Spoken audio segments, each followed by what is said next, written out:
जय हिंद दोस्तों, आपका स्वागत है मेरे चैनल फिर से।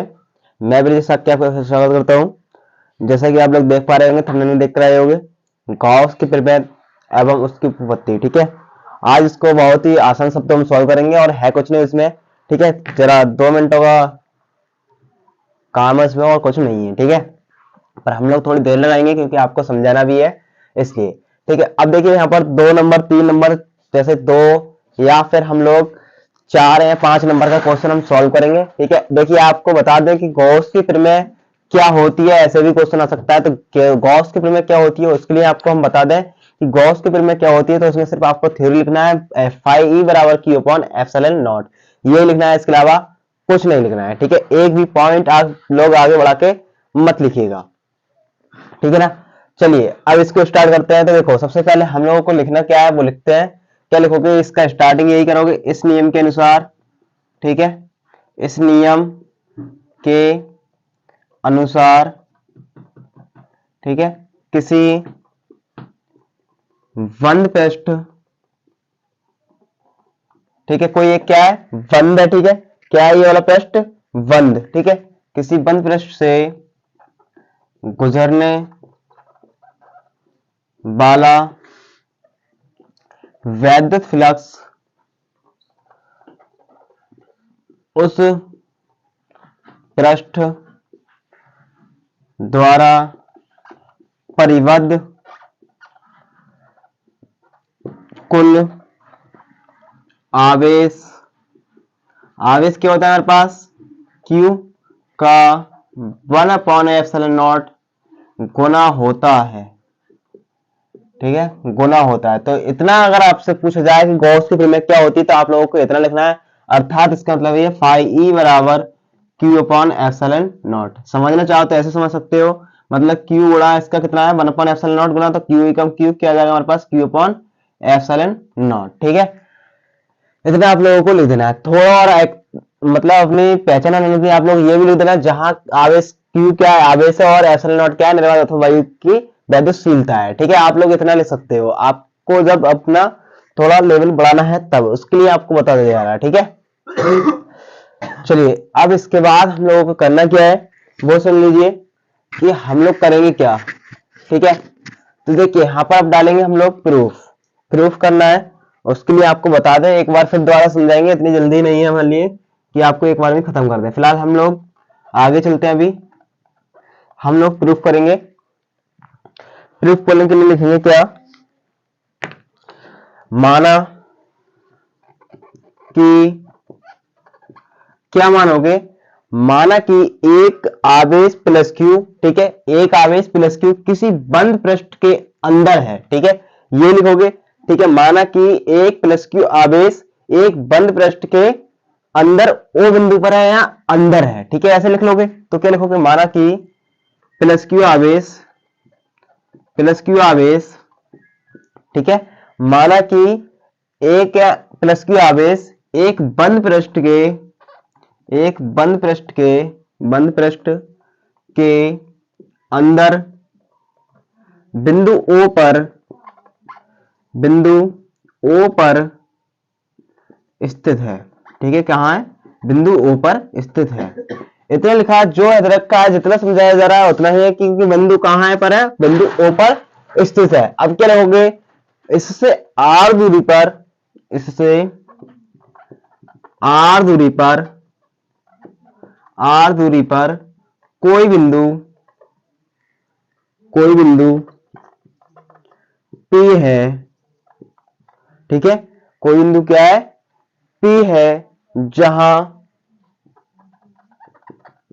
E वेक्टर व DA वेक्टर के बीच कोण थीटा है।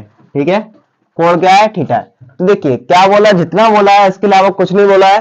प्रूफ करना बहुत आसान है और चुटकियों का खेल है। ठीक है, तो देखिए समझ लीजिए क्या बोला हम लोगों ने, माना कि प्लस की आवेश क्या है कि अंदर पृष्ठ के कोई बंद पृष्ठ उसके अंदर और कहां है, बिंदु O पर स्थित है। अब इससे R दूरी पे कोई बिंदु P है जहां क्या है, E वेक्टर और DA वेक्टर के बीच का कोण कितना है, थीटा है, जो आपको देखने को मिल रहा है। ठीक है, इतना लिखा। इतना लिखने में कोई दिक्कत हो, इतनी थ्योरी में कोई दिक्कत हो तो मेरे लिए आप लोग बता सकते हैं। है। कोई दिक्कत हो जाता है इसलिए थ्योरी में। और एक मिनट देख लेते हैं हम लोग, बिल्कुल सही है, सब कुछ साफ दिख रहा है। थोड़ा बहुत धुंधला दिख रहा है, फिलहाल ये रिफ्लेक्स कर रहा है। चलिए कोई दिक्कत नहीं, चलेगा अभी फिलहाल। चलिए सही है, आगे चलिए आगे चलते हैं। अब देखिए करना क्या होगा, जो हमारा डीए क्षेत्रफल होगा उससे गुजरने वाला वैद्युत फ्लक्स, तो क्या लिखेंगे हम लोग, डीए वेक्टर से गुजरने गुजरने वाला वैद्युत फ्लक्स। वैद्युत फ्लक्स क्या होगा उसके आपको बता दें, तो डी फाई ई बराबर आपको पता है, डी फाई ई बराबर क्या होगा हमारे पास, E vector into D A vector, इन दोनों का गुणनफल होता है, क्योंकि फाई अब बराबर आप सीख के ही आए हो। ठीक है, ई vector into D A vector क्या होता है, गुणनफल होता है। अब आपको पता है कि हमारे पास ए, यहां पर लिख देते हैं, चलिए लिख देते हैं छोटा सा, ए डॉट प्रोडक्ट, ठीक है, क्या होता है, A B cos theta.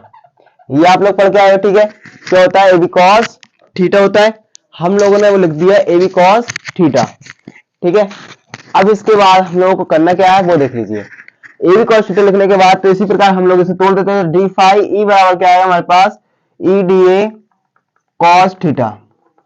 E D A cos theta आने के बाद हम लोगों को करना क्या होगा वो सुन लीजिए। अब आपको पता है ई बराबर हम बिंदु आवेश के कारण निकाल के आए हैं, बिंदु 4 pi epsilon not into q upon r square, ये हम लोग निकाल के आए हैं। तो ई बराबर ये मान लगा देंगे, तो क्या आएगा, डी फाई ई बराबर 1 अपॉन 4 पाई एप्सिलॉन नॉट, ठीक है, इंटू क्या आएगा हमारे पास, Q upon R Q square, ठीक है, into D A cos theta. यहां तक मिनट देखते हैं, सब सही है, हाँ सही दिख रहा है। इसके आगे चलिए, आगे क्या है देखिए। अब डी फाई ई बराबर क्या होगा, डी फाई ई बराबर q upon 4 pi epsilon not, q upon 4 pi epsilon not into हम लिख लेते हैं d A cos theta upon r square. ठीक है, ये लिख लेते हैं।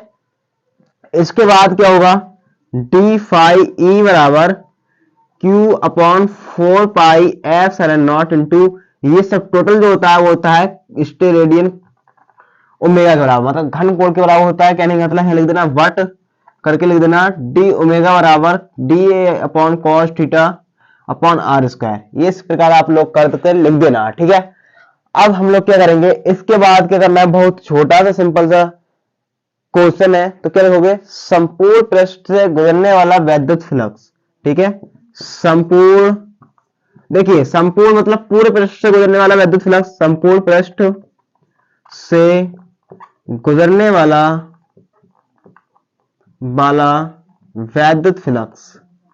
ठीक है, वैद्युत फ्लक्स संपूर्ण पृष्ठ से गुजरेगा। तो देखिए डेरिवेशन का मतलब अवकलन का मतलब अवकलन करेंगे तो क्या होगा, ये खत्म हो जाएगा। तो कहने का मतलब क्या चाहिए हमारे पास, फाई ई। ठीक है, इतना आप लोग सीखिए हो। अब देखिए इंटीग्रेशन क्या होगा, पूरा लिमिट लगानी है। ठीक है, Q upon 4 pi epsilon not into D omega. ठीक है, यहाँ तक कोई दिक्कत हो तो ले रही है। अब ये की लिमिट जो है 0 क्यों लगी, मतलब वो, चलिए देखिए वहां पर वीडियो कट हो गई थी, उससे आगे को लेते हैं हम लोग।